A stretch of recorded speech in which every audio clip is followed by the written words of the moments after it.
कोई नहीं बोलेगा आपसे, क्या ये मतलब हुआ? अब देखिए, 13 साल से कांग्रेस और भाजपा की सरकार सत्ता पर काबिज रही है।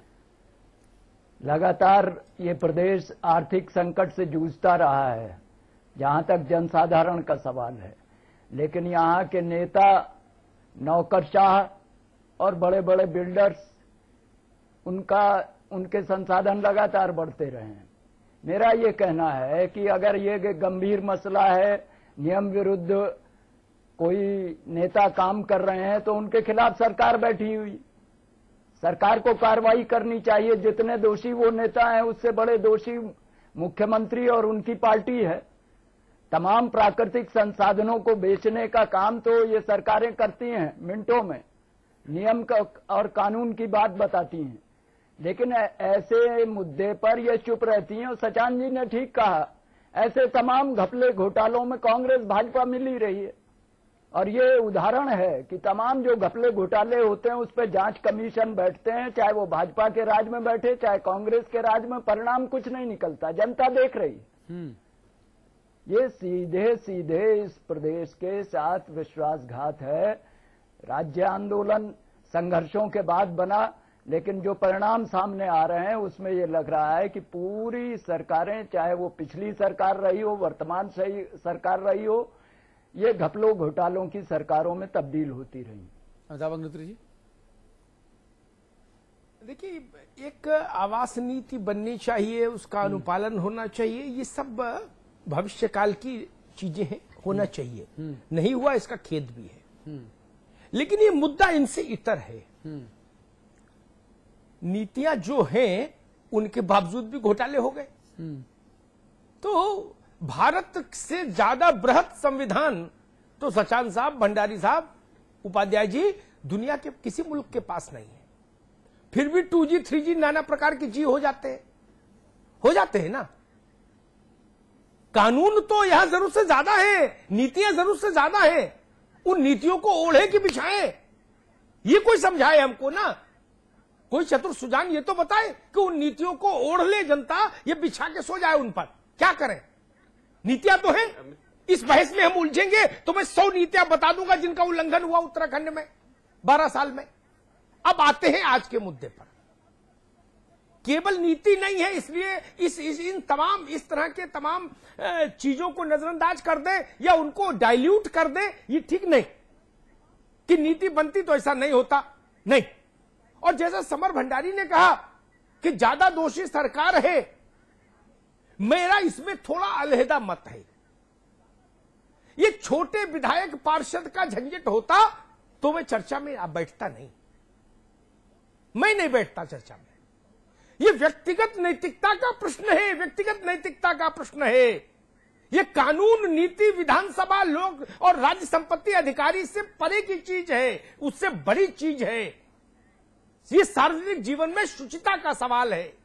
एक पूर्व मुख्यमंत्री छोटा मुलाजिम था क्या? पीडब्ल्यूडी में बाबू होते तो मैं चर्चा नहीं करता, पुलिस में दरोगा होता, इस कोतवाल होता तो चर्चा नहीं करता, उस पर क्या चर्चा करूं? लेकिन जो आदमी सूबे का मुख्यमंत्री रहा, और प्रथम दृष्टया जो बात समझ में आती है अनपढ़ से अनपढ़ आदमी को भी कि भाई अगर मेरे पास उसी शहर में मेरा अपना बड़ा सुंदर खूबसूरत मकान हो तो मैं सरकारी मकान भी नहीं लूंगा। मैं कहूंगा भाई 4 सिपाही यही बैठा दो, मैं तो यही रह लूंगा।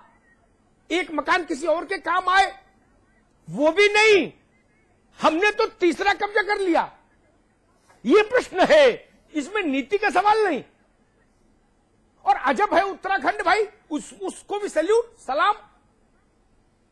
राम ने कहा जब राजा बने कि जो अनीति कछु भाको वाही तो मोहि वर्जियो भय बिसराई। उत्तराखंड में कोई बोलने को तैयार नहीं भाई, कोई भय बिसरा के ये कहने को तैयार नहीं कि ये अनीति है। उनको समझ नहीं आ रहा तो कोई दूसरा भी नहीं बोल रहा। भारतीय जनता पार्टी में भी ये साहस होना चाहिए था कि अपने नेता रमेश पोखरियाल निशंक से कहती कि महाराज ये क्या कर रहे हैं, राज्य के अतिथि गृह पर कब्जा क्यों? वो राज्य की संपत्ति है। और आपके लिए तो मकान दिया ना सरकार ने, वहां रहिए। कितनी जगह चाहिए? पूरे देहरादून में रहेंगे क्या? कितनी जगह चाहिए? ये राजाओं का शासन है या लोकतंत्र है? ये प्रश्न है। इसलिए ये बहस आज इस मुद्दे को लेकर यहां आया हूं जनता के बीच। ये छोटा सवाल नहीं, और ये राज्य संपत्ति विभाग के अधिकारियों के बीच का भी मसला नहीं केवल, ये व्यक्तिगत नैतिकता का सवाल है जिस पर मैं सबसे ज्यादा जोर दे रहा हूं। रमेश पोखरियाल निशंक इस सूबे के मुख्यमंत्री रहे, इसलिए उनसे जब ऐसा व्यवहार होता है तो सवाल उठना लाजमी है भाई, और जनता को सवाल पूछना भी चाहिए। देहरादून में क्या उत्तराखंड सरकार के पास, किशोर उपाध्याय जी मुझे बताएंगे, क्या 10-20 गेस्ट हाउस है? नहीं है ना। फिर जो लोग आए उनको सरकार होटलों में रुकाए और पैसा दे, जनता का, मेरा टैक्स का। क्यों? क्योंकि भाई एक पूर्व मुख्यमंत्री ने कब्जा कर लिया अतिथि गृह पर। ये कैसे छोटा आदमी कब्जा करे तब भी चलो मिट्टी डालो उस पर। अगर ऐसा अंधेरगर्दी है सूबे में तब तो मुझे लगता है कि व्यक्तिगत नैतिकता कहीं बची नहीं। ये सवाल है, इसलिए इसको बहस का मुद्दा बनाया है। किशोर उपाध्याय जी, और आपकी सरकार को समाचार प्लस की इस पहल के बाद अब कार्रवाई करनी चाहिए। 1 वर्ष में कार्रवाई नहीं की, समझ में आता है, तमाम तरह की मजबूरियां रही होंगी आपकी भी, लेकिन अब तो कार्रवाई कर दीजिए। अब तो कोई मजबूरियां नहीं है। नहीं, कोई मजबूरी नहीं है। अमिताभ जी ने इस बहस को बहुत ही एक जीवित मोड़ पर खड़ा कर दिया है। अब बारी आपकी है।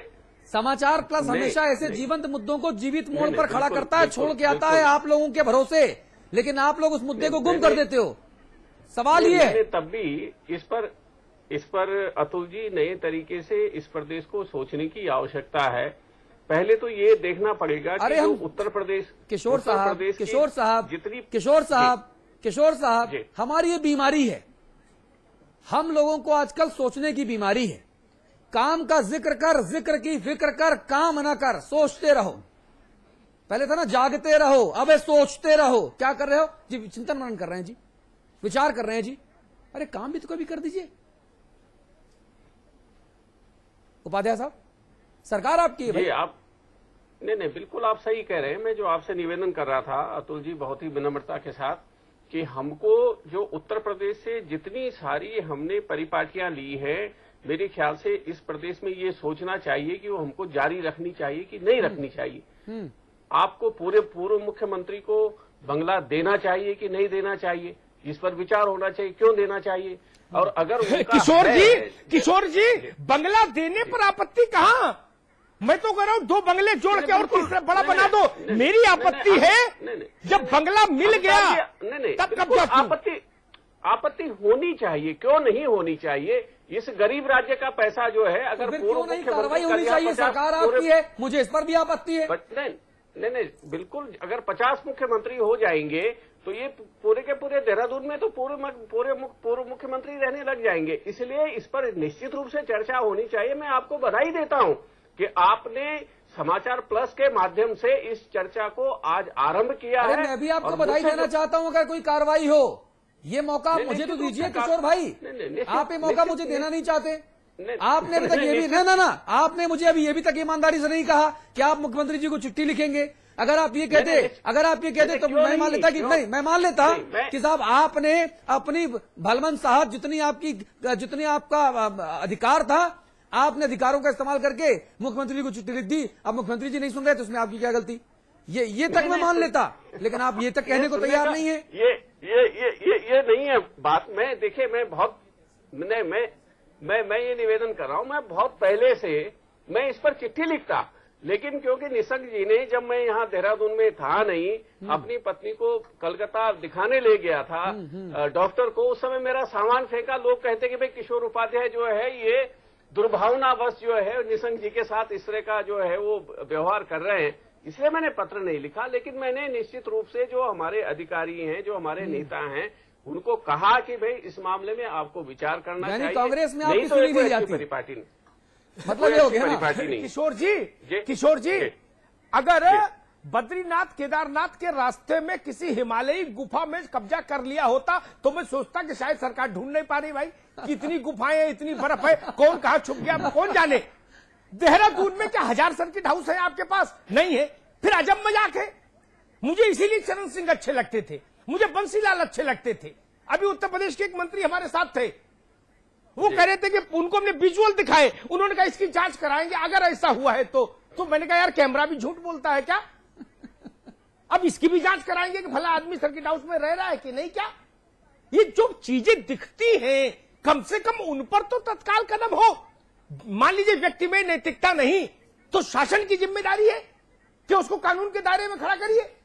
इसमें पूर्वाग्रह और आग्रह का कहां सवाल आता है? ये राजनीतिक द्वेष और विद्वेष का भी प्रश्न नहीं, ये शुचिता का सवाल है। इसलिए मैं हमेशा कहता हूं कि अगर उनमें नैतिकता नहीं थी रमेश पोखरियाल निशंक में, तब ये विजय बहुगुणा जी की सरकार की जिम्मेदारी और जवाबदारी थी कि वो ऐसा तय करते। और उत्तराखंड धन्य राज्य है पूरे देश में, 12 साल 6-7 मुख्यमंत्री हो गए, 1.25 साल का एवरेज आ रहा है। कहां हो उपाध्याय जी? 25 साल में कितने मुख्यमंत्री हो जाएंगे? 1.25 साल के एवरेज से जोड़ लो, कहां बसाओगे? 5-5 एकड़ अनंत वन बन गया। पंडित जी रह रहे अकेले आदमी, बताइए इतने बड़ा मकान। मैं उनका सम्मान करता हूं, देश के बहुत प्रतिष्ठित नेताओं में से एक, लेकिन उन बुजुर्ग आदमी के लिए अनंत वन क्यों? वन की जरूरत ही नहीं। वैसे ही मैं कहता हूं जो सरकार के अतिथियों के लिए एक भवन है उस पर कोई पूर्व मुख्यमंत्री कब्जा क्यों करे तब जब उसका निजी मकान है? वहां मकान नहीं, प्रासाद है, प्रासाद, राजप्रसाद। मैं तो कहता हूं ये भगत सिंह कोश्यारी की पार्टी है क्या? कई बार चश्मा लगा के देखता हूं कि भगत सिंह कोश्यारी की पार्टी है क्या? हो गया इस पार्टी को? ऐसे ऐसे महल बना दिए स्वयं सेवकों ने। ये संपत्ति कहां से आई? ये कहां से आई संपत्ति? यूं ही बनता है महल? हमसे पूछिए, एक MIG फ्लैट बनाने में उम्र बीत जाती है, कहां से आता है पैसा? मुख्यमंत्री की तनख्वाह हमको पता है, विधायक की तनख्वाह हमको पता है, फिर ये लक्ष्मी की वर्षा कहां से होती है? इस संघ के स्वयंसेवक हैं, संघ को सोचना चाहिए। महलों में रहना चाहते हैं, ये कलंक की बात है। और इतने बड़े नेता को कोई बताए कि आप छोड़ो, आप गलत कर रहे हो, इससे ज्यादा शर्मनाक क्या हो सकता है प्रदेश के लिए? उपाध्याय जी बहुत संक्षेप में फाइनल कमेंट। अमिताभ जी, निशंक जी से नैतिकता की उम्मीद करना तो सांड से दूध निकालने वाली जैसी बात है। ये सब प्रदेश की जनता समझती है, आप भी समझते हैं। उनसे नैतिकता की बात की ही नहीं जा सकती। उनका शासन आपने देखा है, मैं उस पर चर्चा नहीं कर रहा हूं, पर निश्चित रूप से हमको ये जो देवभूमि है, गंगा यमुना परसुता धरती है, चारों धाम की धरती और सारे धर्मों की धरती है, हमको राजनीति में नई गंगा यहाँ बहाने का मेरे ख्याल से इतने संघर्षों से, इतनी साधक से जो प्रदेश बना है, देवभूमि में ऐसे दैत्य और दानव होंगे तो आप जितनी चाहे उतनी गंगा बहा लीजिए। नहीं, राम तेरी गंगा मैली होती रहेगी, आप बहाते रहिए और गंगा मैली करने वाले मैली करते रहेंगे। मुझे देवभूमि में देव तो देखने मिले ही नहीं, ये दैत्य और दानव जरूर देखने मिल गए। सचान साहब फाइनल कमेंट। दिक्कत इसी बात की है। देखिए, उत्तराखंड का ये बहुत बड़ा दुर्भाग्य है। मैं 2 बातें कहना चाहूंगा। जो ब्यूरोक्रेसी और यहां के जो राजनेता है, डेमोक्रेटिक वे में चुन करके आए लोग, उनकी मिली भगत के कारण निशंक पूर्व मुख्यमंत्री उस बंगले में रह रहे हैं। नैतिकता के आधार पर उनको तुरंत खाली कर देना चाहिए। लेकिन कांग्रेस, अभी हमारे मित्र उपाध्याय जी ने कहा, ये कांग्रेस में जो वर्तमान में सरकार है, ये चिट्ठी खेल रही है। अभी एक केंद्र के मंत्री वो भी चिट्ठी लिखते हैं और उपाध्याय जी भी कहते हैं कि मैं चिट्ठी लिखूंगा। जो ब्यूरोक्रेसी है वो बिल्कुल आंख और कान बंद करके सरकारी बंगले में एक पूर्व मुख्यमंत्री रह रहा है, कोई संज्ञान नहीं लेती है। ये बहुत बड़ा दुर्भाग्य है कि इस छोटे से राज्य में यहां के जितने भी विधायक चुन करके आते हैं वो अपने क्षेत्रों में न रह करके देहरादून में रहना चाहते हैं। ये सबसे बड़ा दुर्भाग्य है समर भंडारी साहब का। आखिरी कमेंट अगर आप करना चाहें तो बहुत संक्षेप में। देखिए, मेरा ये कहना है कि राजनीतिक नैतिकता का पतन की पराकाष्ठा है इस प्रदेश के अंदर। इस घटना के सवाल पर मैं नहीं कह रहा हूं। जो चारों तरफ कांग्रेस और भाजपा ने जिस तरीके की राजनीतिक